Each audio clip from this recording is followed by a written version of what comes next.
Auto રિક્ષામાં જોખમી મુસાફરી કરતા શાળાના બાળકનો વિડીયો વાયરલ, પોલીસે કડક કાર્યવાહીની ખાતરી આપી। અમદાવાદના મણિનગર વિસ્તારમાં શાળાના બાળકોને ઓટો રિક્ષામાં અત્યંત જોખમી રીતે મુસાફરી કરાવતો એક વિડીયો સામાજિક માધ્યમો પર વાયરલ થતાં ચિંતાની લાગણી ફેલાઈ છે। આ વિડીયોમાં સ્પષ્ટપણે જોઈ શકાય છે કે એક બાળક રિક્ષાની પાછળની બાજુએ માત્ર એક લાકડાના સળિયાના ટેકે બેઠો છે અને તેનું આખું શરીર વાહનમાંથી બહાર લટકી રહ્યું છે। આ દ્રશ્ય બાળકની સલામતી માટે ગંભીર જોખમ ઊભું કરતું હોવાથી અનેક લોકોએ આ બાબતે સખત પગલાં લેવાની માંગ કરી છે।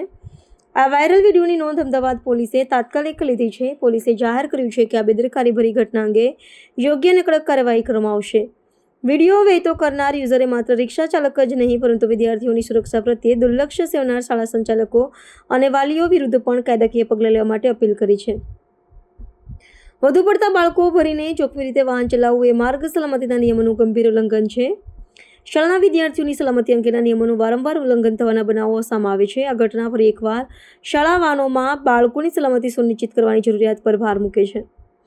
શિક્ષણ વિભાગ અને ટ્રાફિક પોલીસે સંયુક્તપણે આવા વાહનો સામે નિયમિતપણે ઝુંબેશ ચલાવવી જોઈએ। વહીવટી તંત્ર દ્વારા કાયદાનું કડક પાલન થાય અને વાલીઓ પણ પોતાના બાળકોની સુરક્ષા સર્વોચ્ચ પ્રાથમિકતા આપે તે સમયની માંગ છે। પ્રાર્થના સંદેશ ન્યૂઝની તમામ લેટેસ્ટ અપડેટ્સ માટે ચેનલને હમણાં જ લાઈક, શેર અને સબસ્ક્રાઇબ કરો।